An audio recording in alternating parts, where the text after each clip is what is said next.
Hey folks, Todd Coburn here with the Aerospace Structure series.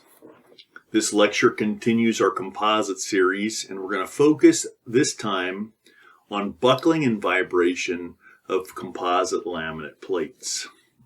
Let's see how it works. So we covered thin plates in compression back in our Structures 2 playlist, and we looked at First, we looked at columns, and then we looked at plates.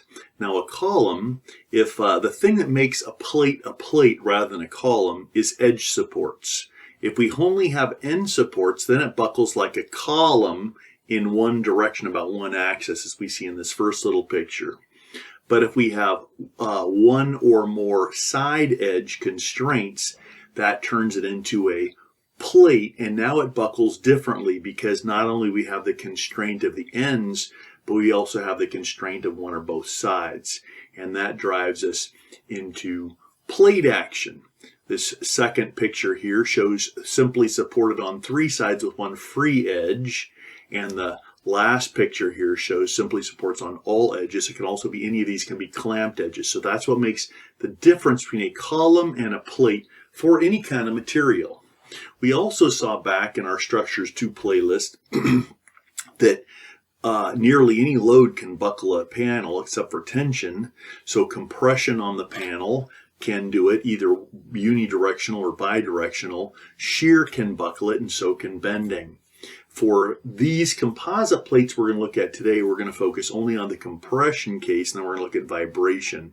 We're not going to address either shear or in-plane bending. So let's take a look at a simple plate being loaded in compression. We'll say it's simply supported, and we have a unidirectional compressive load on the thing. Now, we talked before about the difference between column action and plate action. The column will buckle about one axis into one wavelength, and while this says a column cannot support additional load after buckling, in fact, it tends to hold its load, so it will buckle and it will tend to hold something close to its load, but no more. Sometimes a little less, sometimes a hair more, but basically that's the point at which it can carry no more load, but it usually doesn't just fall apart. It usually just holds that load and can't take any more load. Now, plates, on the other hand, are going to buckle in two directions, both longitudinally along the long axis and on the short axis. And the more they're different, the more plate action you're getting. Now, plates tend to, rather than just dropping or holding load, they tend to drop into two. We have this bifurcation point. Sounds like a dirty word, but basically that means we're just switching from one kind of action to another kind of action.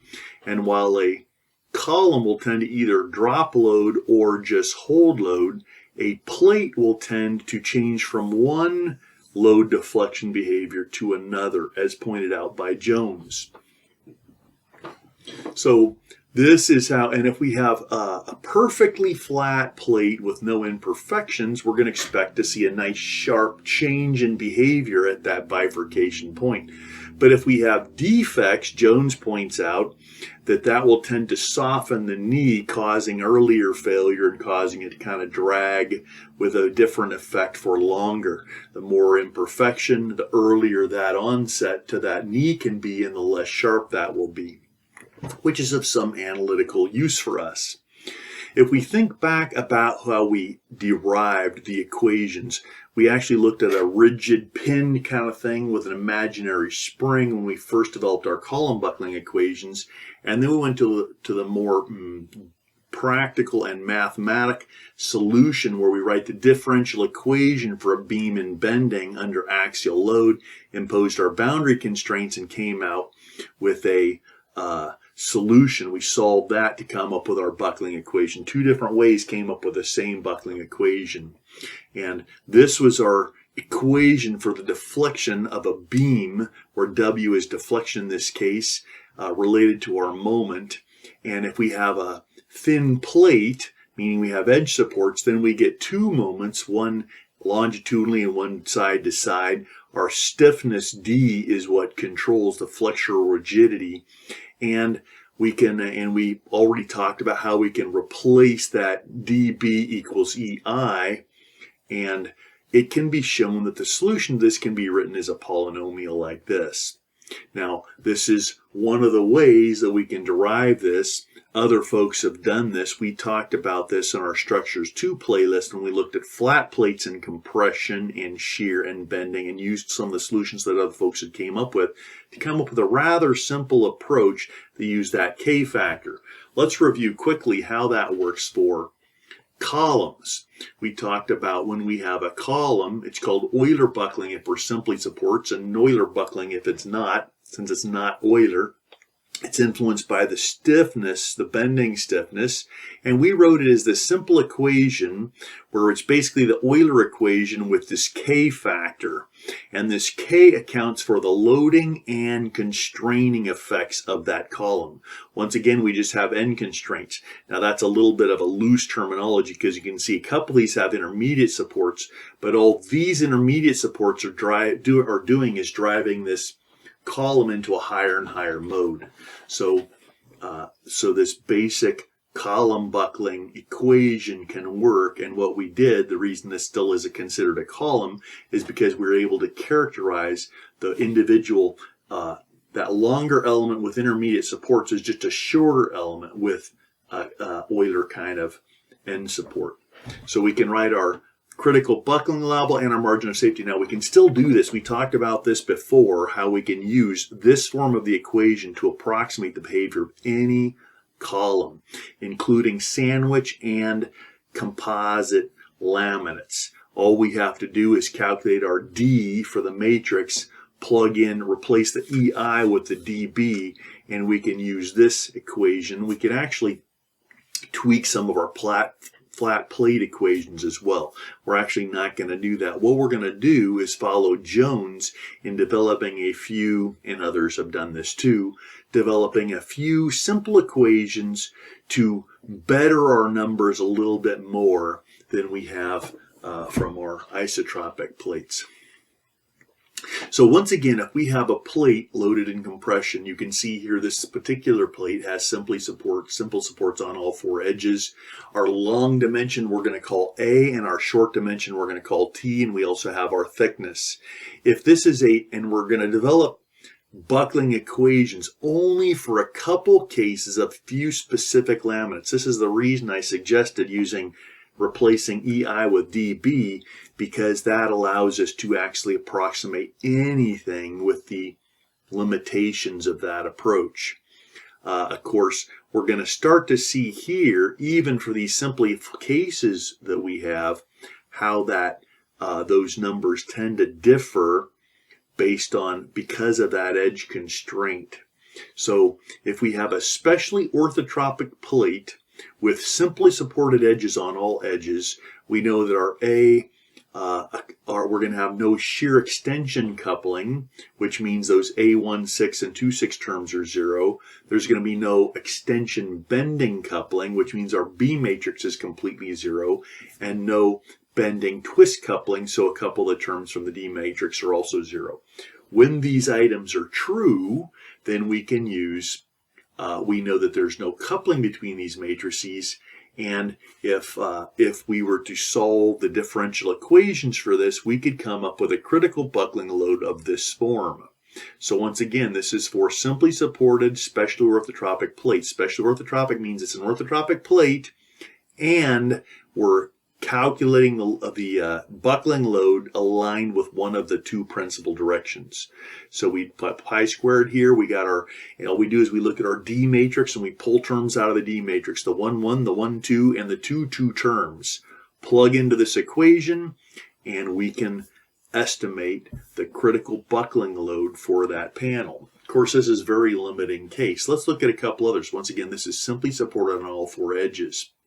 Oh, another thing to note here is if we have no edge constraints, just end constraints, and they're both simply supported end constraints, then actually this first term is what is valid. All these other terms go away, and this is analogous. You can see that this is analogous to Euler buckling. That dB is equal to EI. There's no B, so that means it's a running load per inch. We got the pi squared. The D is just the EI over B. And then our M and our A, where our M is just going to be 1. That's going to be our first mode shape. And our A is just our L. So you can see this is just Euler's equation if we had a column. Euler's equation using the actual bending stiffness of the plate. But since we have, if we have edge constraints, then these other terms also influence our buckling allowable and tend to increase it. We're going to see how much different those are in just a moment. Okay. All right. So if we have, we were talking about specially orthotropic plates. Now, this picture shows all simple supports, but if we actually have all clamped supports on all 4 edges, then we get a little different form given by this. If we have 3 simple supports and 1 free edge, then we go to this form of the equation. And if our unloaded edges are both clamped while our loaded edges are both simply supported, then we have this version of the equation where C is just B over A. So here's a couple more. All of these are for specially orthotropic plates. If we have anything that doesn't meet those qualifications, if we use these equations, they still may be better than other stuff we have, but they're going to be increasingly off. Okay? So let's just take a look at how that works. Let's take a look at a cross-ply laminate, 0, 90, 0, 90, 0. So we got 7 plies. If we had that, take a look at this. The way this equation works is we put in our different mode shapes, M is 1, M is 2, M is 3, and so on. You see we bounce up and down on these curves. And basically the buckling allowable for a plate follows the bottom of this curve like this. Let's just highlight this puppy. If we have a plate, it's going to do this. First mode is critical. Then the second mode is critical. Then the third mode is critical. And then the fourth mode is critical, and so on. And I didn't draw the others. There'd be another one starting right around in there. You'll notice here that this sets the bottom of the behavior, and if you go longer and longer, you're just going to hit that trough. So anytime you have a plate, you're going to get this kind of buckling behavior. And if we had a 7-ply laminate, each ply being 0.01, we'd be getting about, 87 pounds per inch critical buckling load. Does that make sense so far? Let's erase all ink on the slide. Now, if instead we had a column, which means no edge supports, we would have followed something analogous to, but slightly less than our plate support, until we get here to nearly square, and then we just keep on dropping like a rock, and we hit a much lower buckling allowable. So these equations are for this is what this says for a plate, while this is what this says for a column. So it's kind of interesting to see the difference there. So it totally matters whether we have a column or a plate. Now this doesn't mean we use that column value for any plate. If we have supports on all edges, then that plate equation numbers are valid. Once again, this is only for a specially orthotropic plate that has that's a cross-ply laminate in this particular case. This is another way of looking at this. What this is a plot of the different terms. Now it's identified as the D11 term and the D12 plus blah blah term, but actually that's not just those D matrices. This is that whole equation, pi squared D11 M over A squared. That's that first curve. The second one is that second term, all of its stuff. The third one is all of that stuff, and the last one is what our critical buckling for the X direction. So what we see is our D11, if you take a look at this a little closer, you see this first term does this. And that is precisely what we saw here. that second term, or actually let's look at the two direction. The two direction, meanwhile, while it's low here, it starts climbing. So our total stiffness, the summation of this plus this plus this, and so on. So its stiffness is increasing in help, such that the two of those end up causing this behavior to return back up. And then this last term, this term here, the shear term here, or twist term, actually gives like a constant stiffness, which just pushes everything up from one value to another value. So it's the summation of those terms that shows the actual critical buckling behavior of the beam. Does that make sense? So that is quite insightful. If you don't completely understand that, it's not critical as long as you apply these equations correctly, remembering these are for specially orthotropic plates, and this particular curve is for the cross-ply laminate shown. Okay? Now, if we want to compare that to some other cases, this is our cross-ply laminate we just looked at. This is a quasi-isotropic, or one way of having a quasi-isotropic material. You see we get better behavior coming out of that. For this particular, well, it's actually thicker too. And this is an angle ply laminate. Now, the angle ply laminate doesn't have a 0 B matrix, which means this is wrong. However, it gives you a feel for as an approximate value with some additional error for how an angle ply relates to a cross ply or a quasi-isotropic ply in terms of compression, buckling allowable. Got that? Okay, let's look next at vibration. So in order to develop, and Jones does a good job of this, in order to develop the equations for vibration, he goes back to the deflection picture of a plate subjected to pressure, lateral pressure. If we have pressure acting on a plate and write the equations of the deflection of that plate, once again, plate means we're supported on 3 or more sides, and if we happen to be all simply supports, that's the one we're going to deal with. And what he does is show the equations for deflection for a pressure applied to a flat plate, and then he applies that condition and writes it to a vibration where you're taking the mass per unit area of the element and calculating what is the natural frequency of that vibrating plate. We want to stay away from the natural frequency. We want the natural frequency of our structure to be sufficiently far from the forcing frequencies, and for aircraft a lot of times that might be like a thrown rudder blade, tends to cause additional vibration of the engine, which propagates through the aircraft structure, and they design the systems to make sure that they're suitably far from that natural frequency of the structure.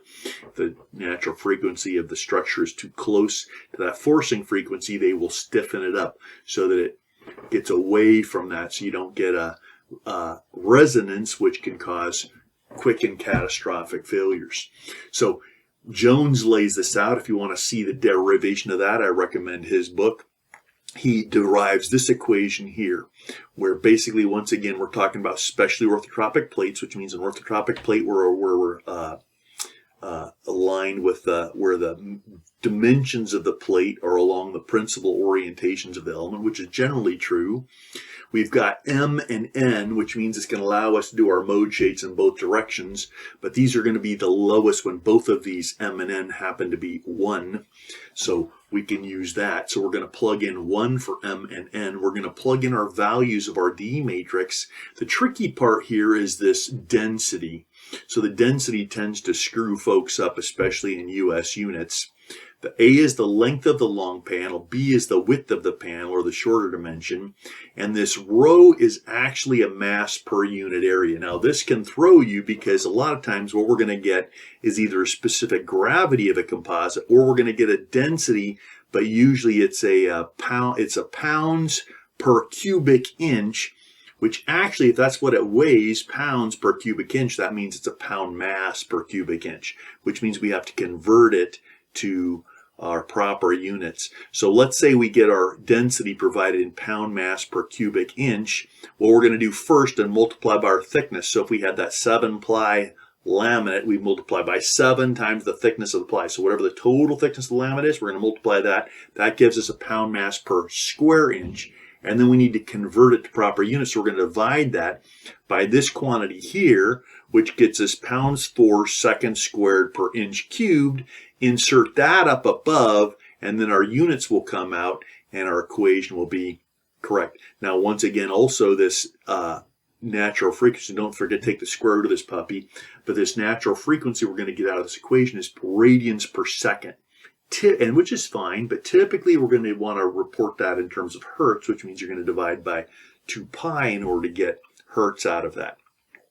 Now, if you have a composite where you're given specific gravity, remember specific gravity is the density relative to the density of water. So since water has a density of 62.4 pounds per foot cubed, you can convert that to pounds per inch cubed, and then we're going to go back and apply our correction factor as well.